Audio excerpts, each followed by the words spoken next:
God's Law and His Promises. Point 3, WC 1688. In the world of Caesar, where rent is due, bills pile high, and the demands of daily life never sleep, how do we tap into a power greater than struggle? We're told to pray, to hope, to believe. But what if prayer isn't begging some distant deity, but a divine act of creation within?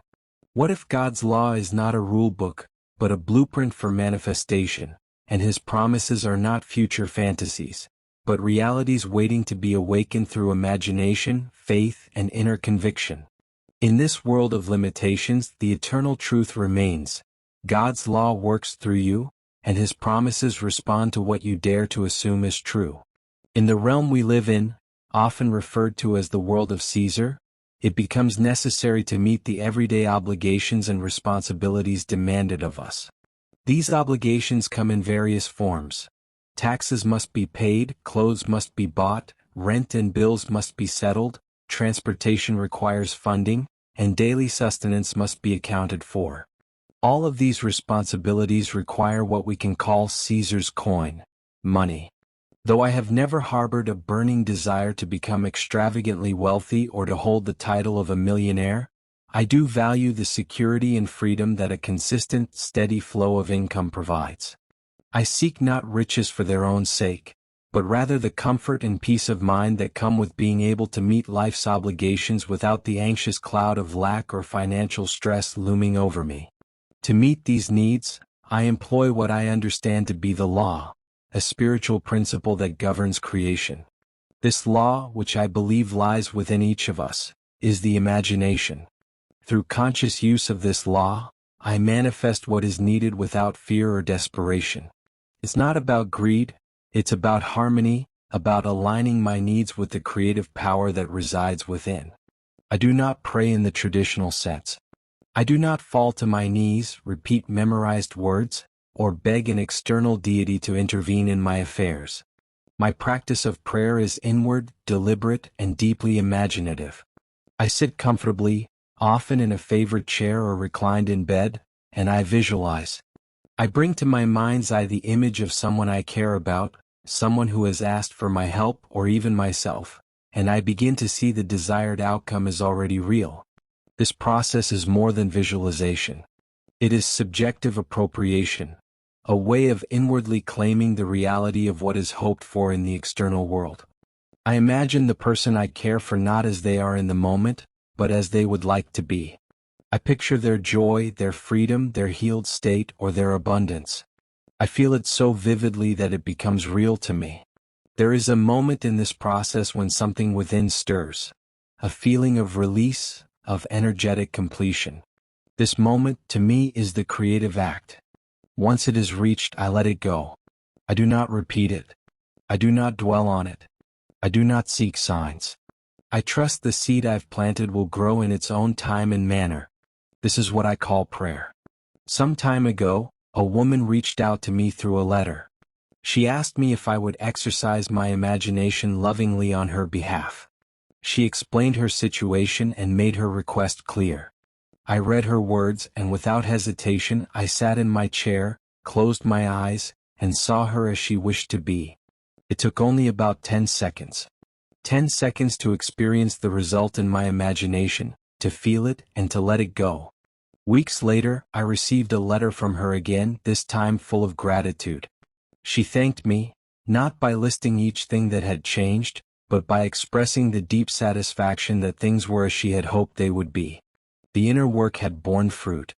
I share this not to boast, but to emphasize a truth I believe with all my heart. God is within. Your imagination is not a mere mental trick or child's play.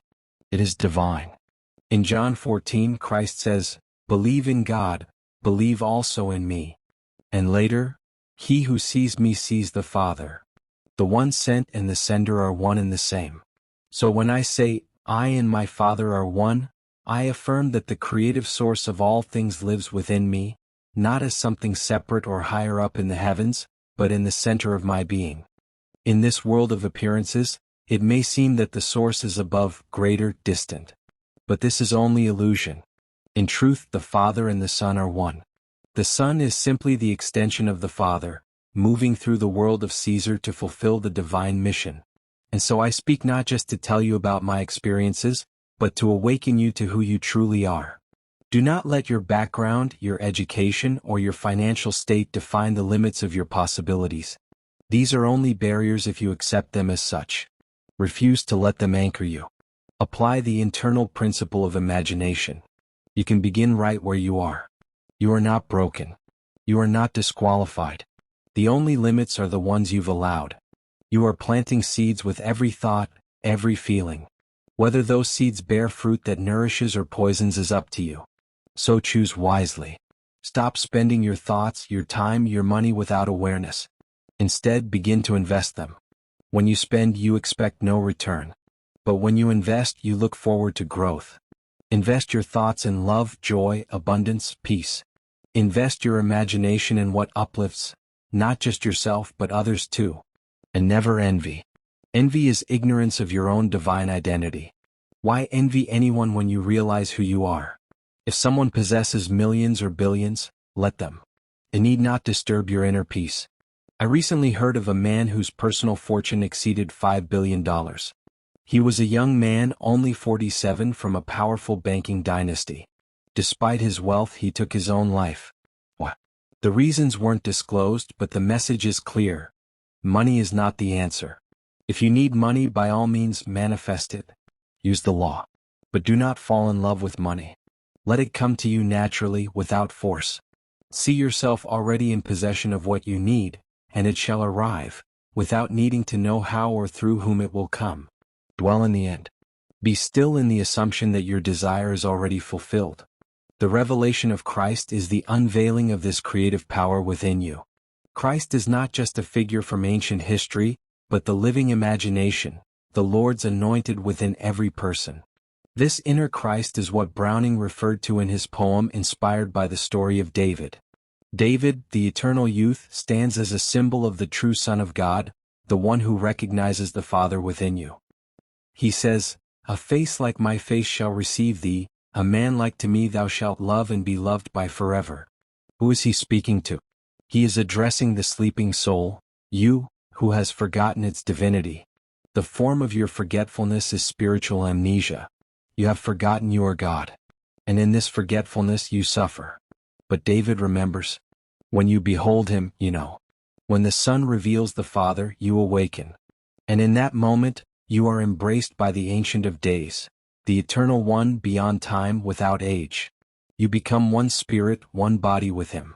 This is not metaphor, it is real, experienced inwardly as union with the divine. When David calls you my Father, it is the ultimate recognition. You are God the Father. Not a God among many, but the one source, the rock of salvation. And your destiny, regardless of your current condition, is to awaken to this truth. No miracle, no supernatural event, no sign in the heavens can give you this knowing. Only one thing can, the Son. When the Son appears and calls you Father, you know. You finally remember. And only then will you fully understand the sacred bond. No one knows the Father except the Son, and anyone to whom the Son chooses to reveal him. So I urge you, tonight begin the journey inward. Use your imagination not as fantasy, but as a sacred creative tool. Plant seeds of purpose. Do not ask how the harvest will come. Simply believe it is done. Use this law lovingly, wisely. For in doing so you reclaim your divine inheritance. You are not separate from God. You are God, dreaming yourself into limitation and now being called to awaken. God's law and his promises are not in conflict. They are companions. His laws guide us into truth, shaping our hearts and actions to align with his nature. His promises, in turn, give us hope, assuring us of his goodness, provision, and eternal purpose. When we obey his law not out of fear but love, we position ourselves to inherit the fullness of his promises.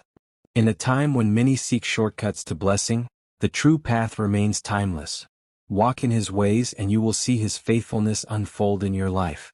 God's law is not distant, and his promises are not delayed. They are living, active, and responsive to the state of your inner world. You don't need perfect conditions, powerful connections, or endless rituals. You only need to believe in the creative power of your imagination and trust that what you inwardly assume will outwardly unfold. You were never meant to struggle in Caesar's world without tools. You were meant to rule it through divine alignment. So choose wisely what you plant, imagine lovingly and live boldly, because every seed you drop in consciousness, God's law brings to harvest. And every promise He has made He stands ready to fulfill, through you.